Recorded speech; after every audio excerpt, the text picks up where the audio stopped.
Hello dear students, welcome to one more lecture of class 10th maths. We are doing chapter number 3, pair of linear equations in two variables. Exercise 3.1 intro examples are already discussed. Today we will start exercise 3.1 questions. This is question number 1. Form the pair of linear equations and find their solution graphically. आपको statement given है, so please open your books और statement को हम देखते हैं. ये कहता है, फर्स्ट पार्ट क्या कहता है कि 10 स्टूडेंट्स ऑफ क्लास 10th, मैं मेन बातें यहाँ पर लिख दूंगी. 10 students of class 10th took part in A mathematics quiz. ठीक है भाई, एक मैथमेटिक्स क्विज हो रही है और उसमें 10 बच्चे भाग ले रहे हैं. If the number of girls, ध्यान देना है, if the number of girls is 4 more than number of boys. ये मेन बात है. जो दो कीवर्ड्स थे वो मैंने यहाँ नोट कर दिए हैं. Number of girls is 4 more than number of boys, then find the number of boys and girls who took part in the quiz. Simple सी बात है. दो कीवर्ड थे वो मैंने यहाँ पर नोट कर दिए. पूरी स्टेटमेंट आप अपनी बुक से देख सकते हो. इन दोनों सिचुएशंस को लेकर हमने इक्वेशंस बनानी है.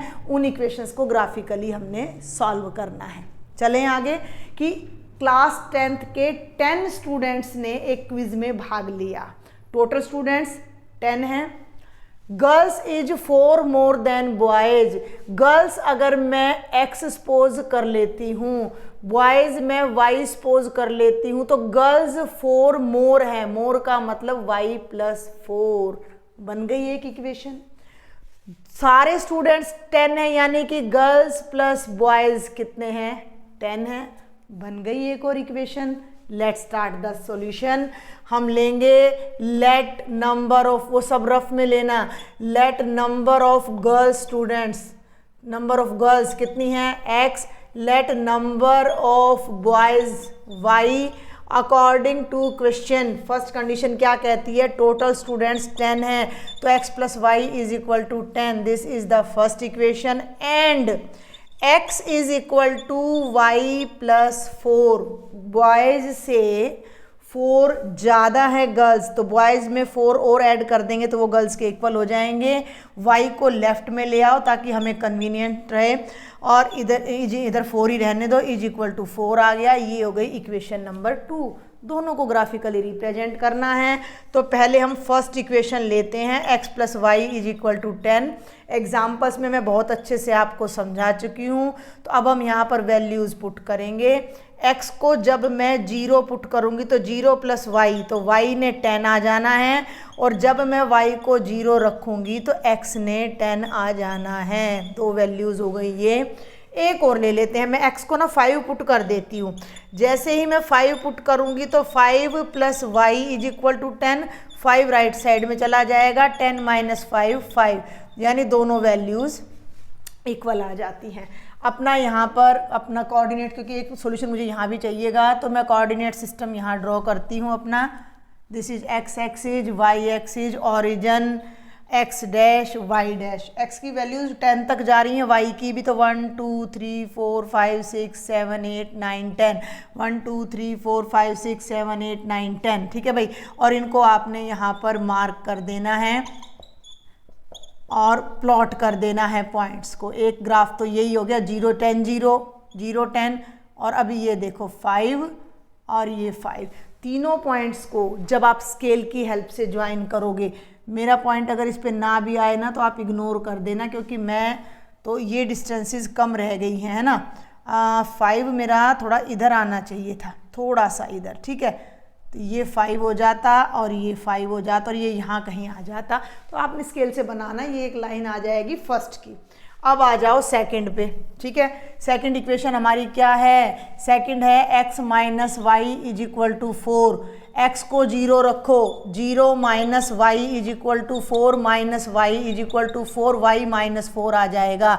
मैं यहाँ टेबल बना रही हूँ, x 0 y - 4. आगे बढ़ती हूँ। अब मैं इसी इक्वेशन में y को 0 पुट करती हूँ, तो x minus 0 is equal to 4, तो x की वैल्यू कितनी आ जाएगी, 4 आ जाएगी। ये तो आपको पॉइंट्स तो निकालने आ गए होंगे ना, पॉइंट्स फाइंड करना कोई ज़्यादा मुश्किल नहीं है भैया। -1 -2 -3 -4, मुझे ज़रूरत पड़ी तो मैंने नेगेटिव नंबर्स लगा दिए, नहीं होती तो छोड़ देते। अब मेरा इधर देखो x 0 है और y -4 है, तो ये पॉइंट है, x 4 है और y 0 है, तो ये पॉइंट है। ठीक है भाई, अब इन दोनों को ज्वाइन करेंगे तो ये हमारी लाइन आ जाएगी। और क्योंकि आप तो स्केल की हेल्प से खींचोगे तो, और ग्राफ पेपर पे खींचोगे, इक्वल डिस्टेंसेस पे ड्रॉ करोगे, ये टेढ़ा आ रहा है मेरा ग्राफ, आपका बिल्कुल भी नहीं आना चाहिए टेढ़ा, स्ट्रेट लाइन आनी चाहिए थी ऐसे बिल्कुल।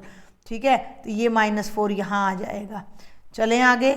अब आपकी दोनों लाइंस इंटरसेक्ट कर रही हैं, तो जहाँ ये इंटरसेक्ट करेंगी वही आपका क्या हो जाएगा, सॉल्यूशन हो जाएगा। तो हम चेक करते हैं कि ये इंटरसेक्ट कहाँ कर रही हैं।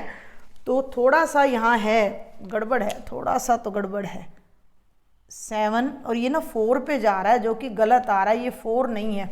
आप इक्वल डिस्टेंस ले लेना भाई, देखो बिल्कुल इक्वल लेके जब आप ग्राफ ड्रॉ करोगे तो बिल्कुल साफ सा ग्राफ आएगा और उसमें आप आराम से चेक कर सकोगे। देखो मैं कोशिश करती हूँ यहाँ पर, स्केल नहीं है अब मेरे पास ना, 1 2 3 4 5 6 7 8 9 10 कोशिश कर रही हूँ 1, हाँ यही गड़बड़ हो रही है ना, 1 2, देखो भाई 1 2 3 4 5 6 7, ये ऊपर तक जाएगा। अब ऊपर से मैं रब कर देती हूँ क्योंकि तो एक्स्ट्रा लिखा हुआ है हमने यहाँ पर, और ऊपर तक चलते हैं थोड़ा सा, 1 2 3 4 5 6 7 8 9 और थोड़ा ऊपर चले 10। ठीक है, हम ट्राई कर रहे हैं एक साफ सुथरा सा ग्राफ हमें मिल जाए जो हमें सॉल्यूशन दे दे, है ना। तो ये तो फर्स्ट आ गया 10 0 0 10, और दूसरा था -4, तो -1 -2 -3 -4 और 1 2 3 4। तो इन दोनों को जब मैं ज्वाइन करती हूँ तो ये यहाँ जाता है। और अब देखो 1 2 3 4 5 6 7 8 9 10 और 1 2 3 4 5 6 7 8 9 और 10। अब हम चेक करते हैं, अगर अभी भी हमारा कुछ गड़बड़ होगा तो ग्राफ पेपर पर ही अब वो रिजॉल्व हो पाएगा। देखो भाई जरा, चलिए चेक करते हैं ये कहाँ जा रहा है। ये लाइन इधर से लेके आओ तो ये यहाँ आ रही है, ये लाइन इधर लेके जाओ तो इधर आ रही है, यानी कि ये जो पॉइंट है यहाँ x की वैल्यू कितनी है, 7 है, y की वैल्यू कितनी है, 3 है। तो हमारा जो सॉल्यूशन बन रहा है वो x = 7 और y = 3 बन रहा है। x का मतलब नंबर ऑफ गर्ल्स 7 है, y का मतलब नंबर ऑफ बॉयज़ 3 है। आप क्रॉस चेक कर सकते हो, 7 + 3 10, टोटल 10 हो गया। जो गर्ल्स हैं वो बॉयज़ से 4 मोर हैं, तो गर्ल्स 7 है, बॉयज़ 3 है। We are correct. ये जो गड़बड़ हो रही थी ये इक्वल डिस्टेंस की वजह से हो रही थी। आपने ग्राफ पेपर पे पेंसिल स्केल की हेल्प से, कंपास से इसको ड्रॉ करना है। सेकंड पार्ट देखते हैं। अब देखते हैं बेटा फर्स्ट क्वेश्चन, सेकंड पार्ट बहुत ही सिंपल सा है। 5 pencils and 7 pens together cost ₹50। मतलब क्या कह रहा है कि 5 पेंसिल्स का और 7 पेन्स का प्राइस ₹50 है। ठीक है, और इसका उल्टा कर दिया इसने कि 7 पेंसिल्स और 5 पेन्स का प्राइस ₹46 है। Find the cost of 1 pencil and 1 price 1 pen. तो let cost of 1 pencil is X rupees, cost of 1 pen is Y rupees. जल्दी से स्टेटमेंट बना लेते हैं। देखो भाई, एक पेंसिल X रुपीज की आ रही है, तो 5 पेंसिल्स के लिए क्या करोगे, एक पेंसिल 10 रुपीज़ की आती है, तो 5 पेंसिल्स 5 × 10 50। तो एक पेंसिल X रुपीज़ की आ रही है, तो 5 पेंसिल्स कितने की हो जाएंगी, 5X की। एक पेन का प्राइस Y रुपीज़ है, तो 7 पेन्स का प्राइस हो जाएगा 7Y = 50। ये हो गई equation number 1।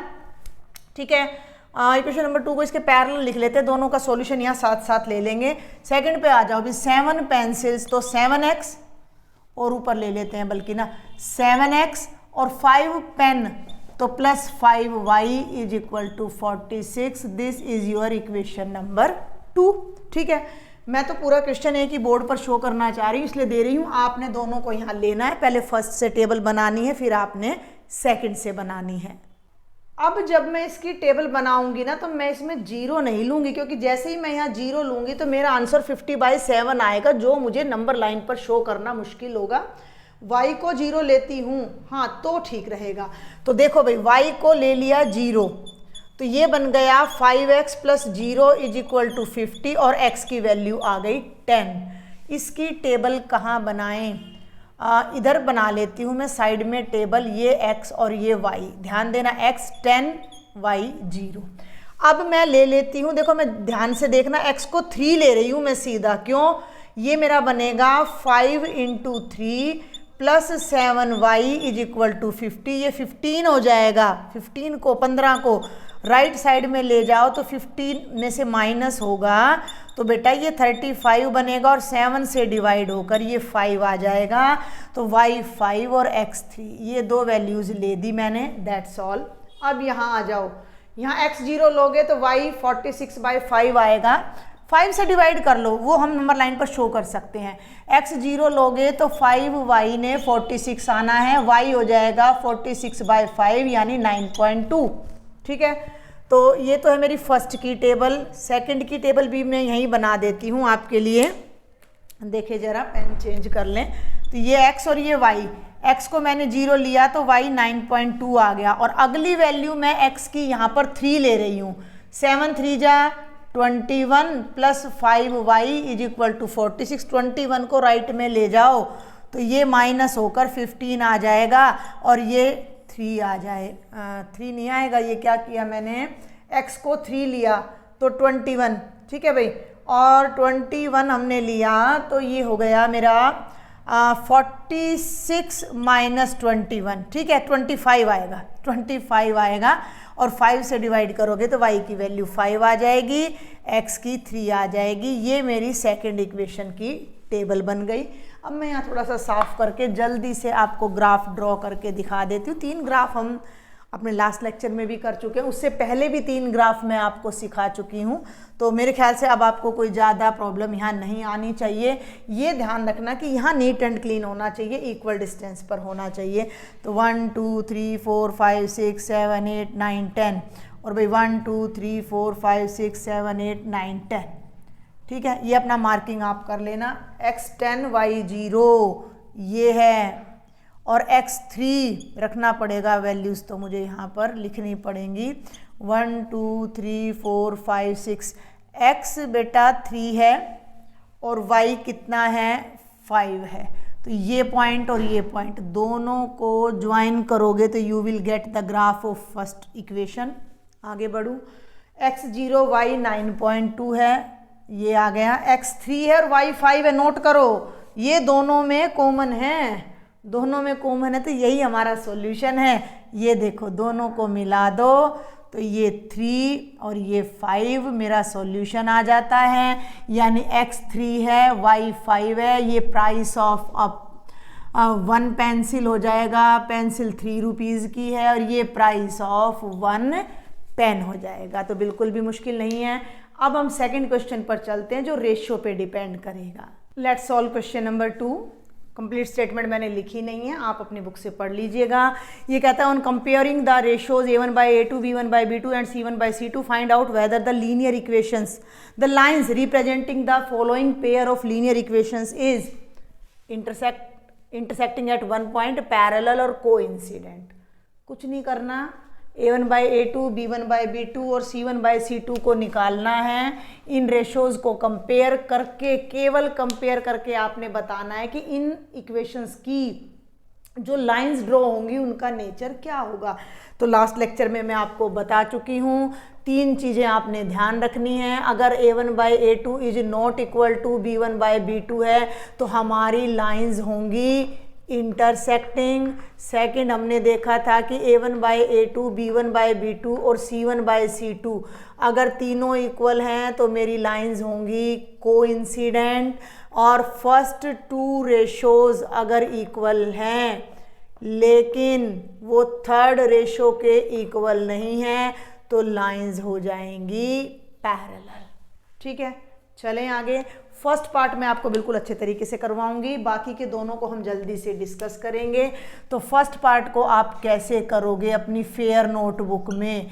Given equations are, सबसे पहले ये तो मैंने स्टेटमेंट नोट की है, तो अब मैं यहाँ सॉल्यूशन स्टार्ट कर रही हूँ। ये इक्वेशंस आप अपनी नोटबुक में नोट करेंगे, फिर आप इनको कंपेयर करेंगे। किससे? ध्यान दें, comparing these equations with a1x plus b1y plus c1 is equal to 0 and a2x plus b2y plus c2 is equal to 0। In equations को इनसे कंपेयर करेंगे तो हमें क्या मिलेगा? a1 5 है, b1 -4 है और c1 8 है। A2 सेकंड इक्वेशन पे आ जाओ, x का कोफिशिएंट है 7, B2 6 है, C2 -9 है। ये प्रॉपर तरीका मैं बता रही हूँ फेयर में करने का। अब आप रेशो फाइंड करो। A1/A2 आ गया 5/7, कोमा लगा दो। B1/B2 आ गया -4/6, मिनिमम फॉर्म में कन्वर्ट करो अगर हो रहा है तो। 2 2 जा 4, 2 3 जा 6, और C1/C2 लोगे तो 8/-9। अब इन तीनों रेशियो को ऑब्जर्व करो। ये दोनों देखो भाई, 5/7 और -2/3 इक्वल नहीं है। 5/7 इज नॉट इक्वल टू -2/3, यानी कि हमारे पास क्या आ गया कि A1/A2 is not equal to B1/B2, hence the lines are, कैसा नेचर है? Intersecting. Very good, the lines are intersecting, the lines are intersecting. ठीक है, ये आपका पूरा तरीका है फेयर नोटबुक में सॉल्व करने का। बाकी तो ये क्वेश्चन ना बिल्कुल वर्बल हैं। वर्बल कैसे हैं? अब मैं सेकंड पार्ट को डायरेक्ट कराऊंगी, कुछ नहीं लिखूंगी। देखो जरा सेकंड पे आ जाओ, दिखाई दे रहा है दूर से ही। A1 9 है और A2 18 है, तो A1/A2 आ जाएगा 9/18 यानी 1/2। B1 3 है, B2 6 है, तो B1/B2 आ जाएगा 3/6 यानी 1/2, और C1/C2 भी आपका क्या आ रहा है? 12/24 1/2। तीनों इक्वल हैं। आप ये वाला रीजन लिखोगे, तीनों इक्वल हैं तो जो आपकी लाइंस हैं वो क्या हो जाएंगी? कोइंसिडेंट।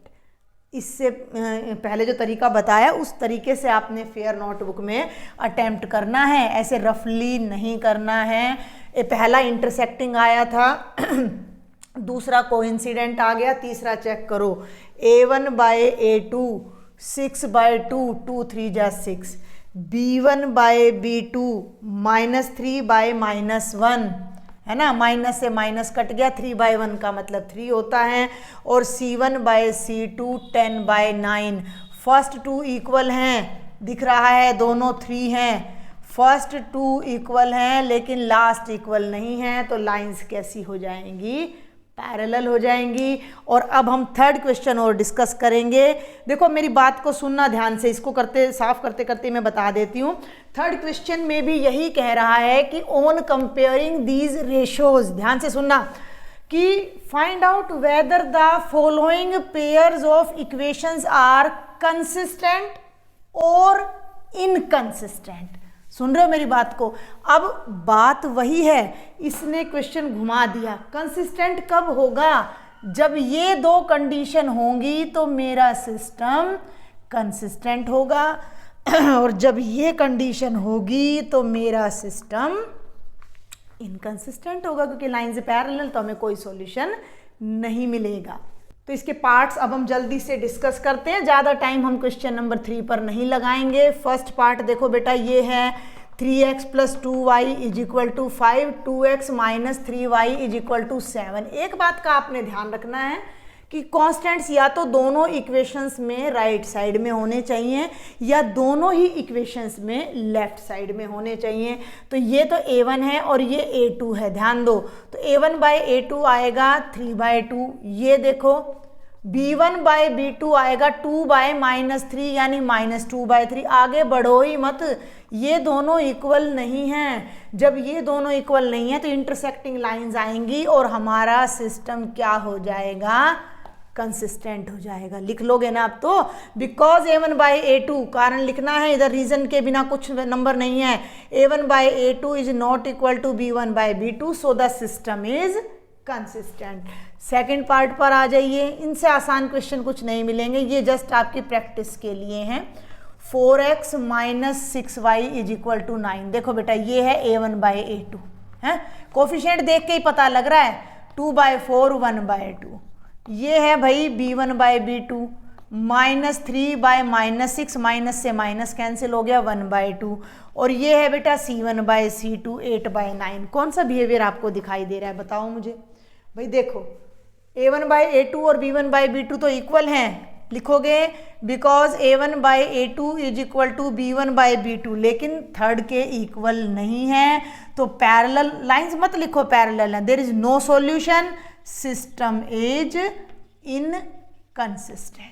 ठीक है, उसने ये नहीं पूछा लाइंस पैरेलल हैं या इंटरसेक्टिंग हैं या कैसी हैं, बुक वाला पूछ रहा है सिस्टम कंसिस्टेंट है या नहीं, तो वो रीजन भी इन्हीं से आ जाएगा। इसी क्वेश्चन को वो ऐसे भी पूछ सकता है कि there is one solution, more than one solution और नो सॉल्यूशन। सब बातों का एक ही मतलब है। अब आ जाइए थर्ड पार्ट पर। 3/2x plus 5/3y is equal to 7 और 9x minus 10y is equal to 14। ये मैं आपको थोड़ा सा करके दिखा देती हूँ। a1 बाय a2, a1 है 3/2, a2 है 9, यानी 9/1 कर सकते हो। तो ये हो जाएगा 3/2 इंटू 1/9, 3 3 जा 9, 1/6 आ जाएगा। आप चाहो तो यहाँ एलसीएम लेकर इस इक्वेशन का डिनोमिनेटर फ्रैक्शन खत्म भी कर सकते हो, वो आप पे डिपेंड करता है। b1 बाय b2, b1 है 5/3, ये है -10/1, तो 5/3 इंटू 1/-10, 5 2 जा 10, -1/6। ये प्लस का और ये माइनस का, ये दोनों रेशो ही इक्वल नहीं आ रही तो यूनिक सॉल्यूशन होगा, और यूनिक सॉल्यूशन होगा तो हमारा सिस्टम क्या हो जाएगा, कंसिस्टेंट हो जाएगा। 5 पार्ट्स हैं इस क्वेश्चन के। तो अब हम आ जाते हैं फोर्थ पार्ट पर। देखिए जरा, 5x minus 3y is equal to 11 minus 10x plus 6y is equal to -22। Infinite solutions आएंगे इसके। देखो जरा, a1 बाय a2, 5/-10 -1/2, यहाँ भी 1/2 1/2 तीनों इक्वल हैं भाई। b1 बाय b2 हो गया -3/6 यानी कि -1/2, और ये रब कर दूँ इधर से, ये तो हो ही गया हमारा। आगे चलते हैं, c1 बाय c2 आ रहा है 11/-22 यानी -1/2, तीनों इक्वल आ गए। तीनों इक्वल लिखना है, a1 by a2 is equal to b1 by b2 is equal to c1 by c2। तो इनफाइनाइट सॉल्यूशंस होंगे तो सिस्टम क्या कहलाएगा, कंसिस्टेंट। आपने केवल एग्जाम वाले की, बुक वाले की लैंग्वेज को पकड़ना है कि वो किस लैंग्वेज में, किस टाइप में आंसर चाह रहा है, और आपने उसी टाइप में आंसर देना है। अगर वो लाइंस का नेचर पूछ रहा है तो आप लाइंस का नेचर बता दो, यूनिक सॉल्यूशन पूछ रहा है तो वो बता दो, कंसिस्टेंसी के बारे में पूछ रहा है तो उसको बता दो। तो ये लास्ट पार्ट है, 4/3x plus 2y is equal to 8, x नहीं लिखा मैंने, और 2x plus 3y is equal to 12। ठीक है भाई। अब देखो, a1 बाय a2 डायरेक्ट ले रही हूं मैं, 4/3 डिवाइडेड बाय 2, 4/3 इंटू 1/2, 2 2 जा 4, 2/3। ये भी 2/3 आ रहा है, दूर से ही दिखाई दे रहा है, 2/3। और अब आप निकालो c1 बाय c2, तो 8/12, 4 2 जा 8, 4 3 जा 12, तीनों इक्वल आ रहे हैं, सेम रीजन चलेगा, इनफाइनाइट सॉल्यूशंस आएंगे, सिस्टम कंसिस्टेंट हो जाएगा। तो ये 3 क्वेश्चंस थे आपकी एक्सरसाइज 3.1 के 4 क्वेश्चंस और रह जाते हैं जिन्हें नेक्स्ट लेक्चर में मैं कवर करूँगी। कोई भी डाउट है तो आपने मुझे ज़रूर शेयर करना है। And if the lecture is a little bit helpful for you then don't forget to share my lectures and subscribe my channel. Thank you.